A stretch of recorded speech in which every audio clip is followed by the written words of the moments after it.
Hey, welcome to The Explainer. Today we're diving deep into a world that's, well, completely invisible. But don't let that fool you. It has a huge impact on literally every part of our lives. All right, let's kick things off with a little puzzle. Think about it. Spoiled bread, that yogurt sitting in your fridge, and the flu. What on earth could those three things possibly have in common? The answer? Microorganisms, or, microbes. These are living things that are so tiny you can't see them without a microscope. And they are, well, they're everywhere. In the soil, in water, and yeah, even inside our bodies right now. I know, the word microbe can sound a little scary, right? But a whole lot of these organisms are actually our allies. So let's start there with the good guys. Let's look at the benefits of this invisible world. Just think about your kitchen. That tart, delicious yogurt, that's the work of a bacteria called lactobacillus. And you know how bread, pastries, and even idlis get all light and fluffy? That's all thanks to yeast. They're kind of like these tiny, invisible chefs working behind the scenes to make everything from cheese to pickles. So, how does yeast actually make bread rise? It's actually a pretty cool and simple process. You add yeast to the dough, right? It starts munching on the sugar in there and reproduces like crazy. As it's doing its thing, it releases carbon dioxide gas. Those little gas bubbles get trapped in the dough, and that's what makes it expand and poof up. And this whole process, this conversion of sugar into something else, like alcohol for making wine, it has a name. It's called fermentation. The guy who figured this all out was the legendary Louis Pasteur, way back in 1857. It was a discovery that totally changed how we make food. But microbes aren't just great in the kitchen. In fact, some of their most crucial work happens in the world of medicine. They were at the very center of a revolution that saved countless lives. Let's go back to 1929, to a scientist named Alexander Fleming. He's in his lab working with some nasty, disease-causing bacteria, and then he spots something weird, a little bit of green mold growing on one of his plates. Now, most people would have just tossed it, but Fleming, he looked closer. And what he saw was incredible. The mold was literally killing the bacteria around it. And that little bit of mold, that led to penicillin, the very first antibiotic. It was a game changer. For the first time, we had figured out how to use one microbe to fight another. That one accidental discovery opened the door to so many other life-saving drugs, like streptomycin and tetracycline, all designed to kill or stop harmful bacteria in their tracks. And it goes beyond just food and medicine.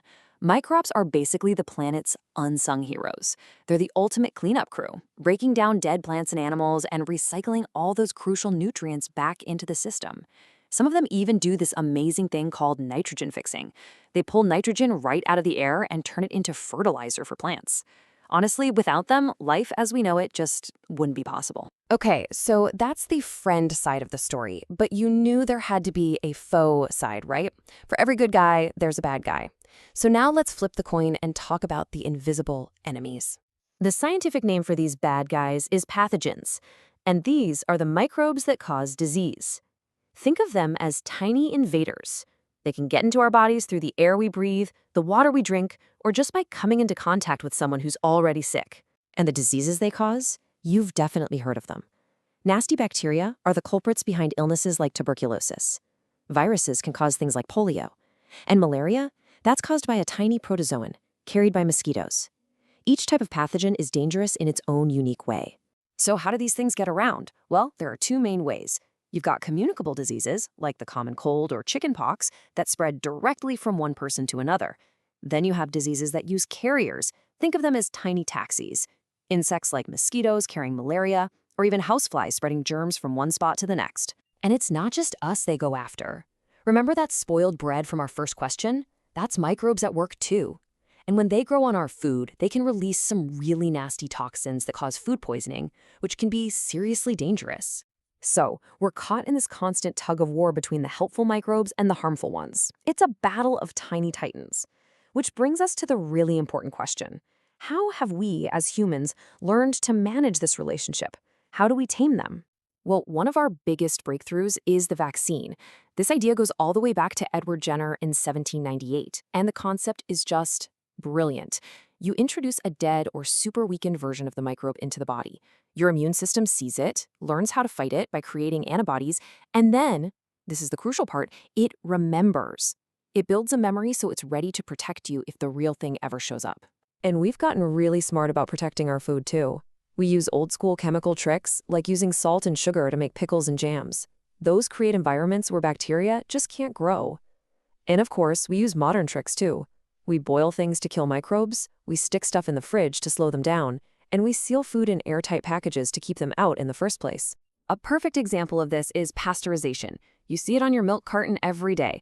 All it is heating the milk to about 70 degrees Celsius for just 15 to 30 seconds, just long enough to kill the bad microbes.